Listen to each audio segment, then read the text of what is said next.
స్త్రీలు హస్తప్రయోగం చేస్తే సెక్స్లో ఎంజాయ్ చేయలేరా? ఎవరు హస్తప్రయోగం చేసినా అది మగవాళ్ళు కావచ్చు, ఆడవాళ్ళు కావచ్చు, ఎవరు సెక్స్కి పని కాకుండా పోరు. హస్తప్రయోగం అనేది మగవాళ్ళలో 100% మందికి అలవాటు ఉంటుంది. అయితే వాళ్ళు రోజు చేస్తారా, వారం రోజు చేస్తారా, 15 రోజులు చేస్తారా, నెల రోజు చేస్తారా, ఎప్పుడు అప్పుడు చేస్తారా అనేది వేరే విషయం.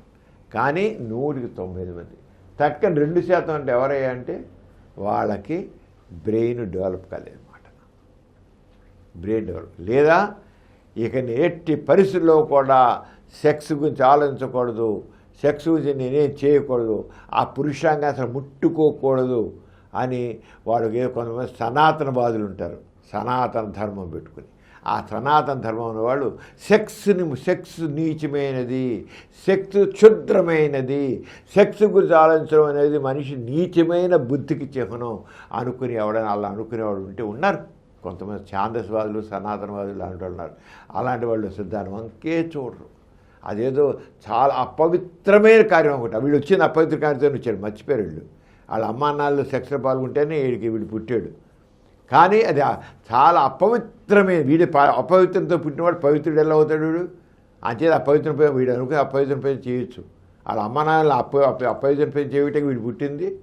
అంచేత అపవిత్రమే కాదు, ఎవ్వడు అపవిత్రం లేదు, అపవిత్రమైన ప్రశ్న లేదు, పవిత్రం అపవిత్రం కాదు. అంచేత ఈ రంగం మాత్రం ఎవ్వడు కూడా ఆడవాళ్ళు కానీ మగవాళ్ళు కానీ ఎవ్వరిని సర్వేం చేస్తారు. ఆడవాడితే దాదాపు 70% చేస్తారు. కిన్సే చేసిన పరిశోధనలు విశ్వవ్యాప్తంగా యాక్సెప్టెడ్, ప్రపంచవ్యాప్తంగా. ఆయన కిన్సే చేశాడు.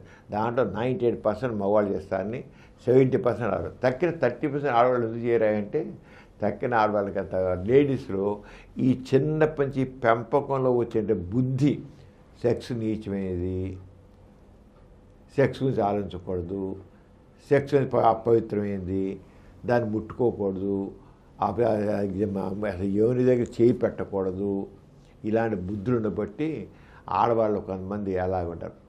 పైగా వాళ్ళకి కుదరక కూడా ఉంటారు. కొంత లేడీస్ ఎప్పుడు నలుగురు మీద ఉండి ఇప్పుడు కుదరకుండా ఉంటారు. మగవాడికి ఎవరు చేస్తారు, ఆడ కుదరక అలా చేస్తారు. కానీ లేడీస్ కూడా 70% బాగా చేస్తారు. ఏమీ అవుతుంది వరకును. మామూలుగా సెక్స్ లైఫ్లో మామూలుగానే ఉంటారు, పిల్లలు తగ్గానే పడతారు.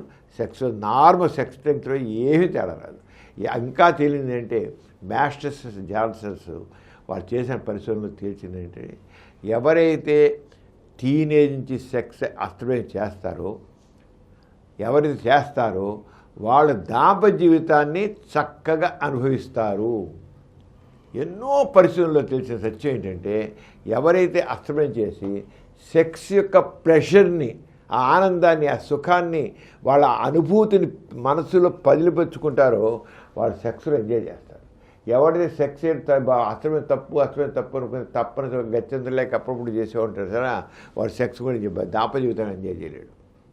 ఎవడైతే చేస్తాడో, ఎన్నో పరిశీలనలు తెలియని సత్యం అన్నమాట, ఎవడైతే రెగ్యులర్గా అస్తమయం చేస్తాడో పెళ్లి కాకముందు వాడు దాంపత్య జీవితాన్ని వండర్ఫుల్గా ఎంజాయ్ చేస్తాడు. అంచేత అస్తమయం చేయడం వల్ల ఎవరు దాంపత్య సుఖాన్ని కోల్పోరు.